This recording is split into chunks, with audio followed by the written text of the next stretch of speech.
بسم اللہ الرحمن الرحیم۔ مکافات عمل۔ چند روز قبل میں اپنے روٹین چیک اپ کے لیے ڈاکٹر صاحب کے پاس گیا ہوا تھا۔ ڈاکٹر صاحب نے کچھ ٹیسٹ لکھ کر دیے۔ میں نے لیبارٹری میں خون کا سیمپل دیا اور انتظار گاہ میں بیٹھ گیا۔ کچھ دیر بعد ایک بوڑھی اماں میرے پاس آ کر کھڑی ہو گئیں۔ میں اٹھ کھڑا ہوا کہ شاید انہیں کوئی کام ہو۔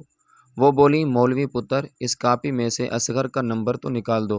میں نے پرانی سی کاپی کے ورق پرتے تو آخری صفحے پر مدھم سی لکھائی میں اصغر اور آگے نمبر لکھا ہوا تھا۔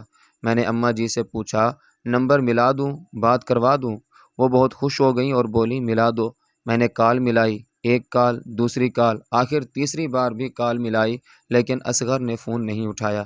میں نے اماں جی کو بتایا کہ وہ تو کال نہیں اٹھا رہا۔ وہ بولی، بیٹا کوئی بات نہیں، کہیں مصروف ہوگا۔ وہ یہ کہہ کر وہیں سامنے دوبارہ جا کر بیٹھ گئیں۔ میں بھی کتاب پڑھنے لگا۔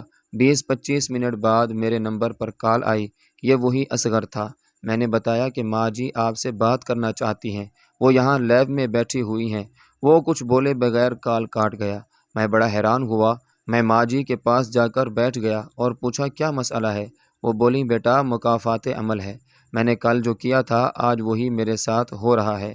میں بڑا متجسس اور حیران ہو گیا۔ میں نے سامنے ڈسپنسر سے ٹھنڈا پانی بھرا اور گلاس ماں جی کو دیا۔ وہ پانی پی کر بولی، بیٹا میرا شوہر جو اس وقت گھر بستر پر پڑا ہے، چل پھر نہیں سکتا، اپنے ماں باپ کا اکلوتا بیٹا تھا۔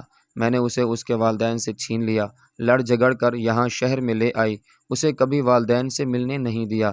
اس کے ماں باپ یوں ہی ترس ترس کر مر گئے۔ میں نے بہت ظلم کیے، ان کو بہت ذلیل کیا۔ وہ یہ بتا رہی تھیں اور رو رہی تھیں۔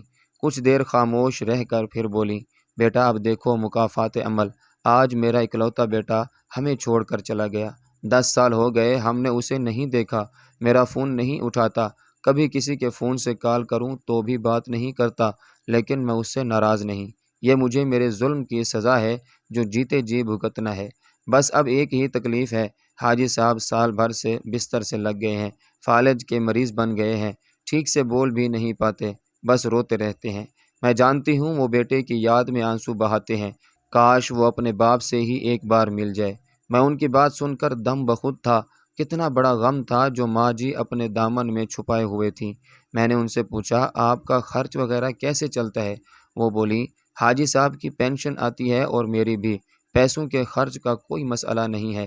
بیٹی فوت ہو گئی تھی، اس کے 2 بچے عبداللہ اور عائشہ ہیں، انہیں پال رہی ہوں۔ اب ماشاءاللہ عبداللہ BS کر رہا ہے اور عائشہ اپنا بوتیک چلا رہی ہے۔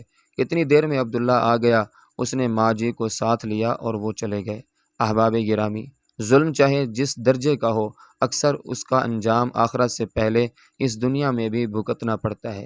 چنانچہ خدا را کسی بھی درجے کا ظلم کرنے سے بچیں، ورنہ خدا نخواستہ انجام بھگتنے کے لیے تیار رہنا ہوگا۔ ایک بار درود شریف پڑھ لیجئے، صلی اللہ تعالی علیہ وآلہ وسلم۔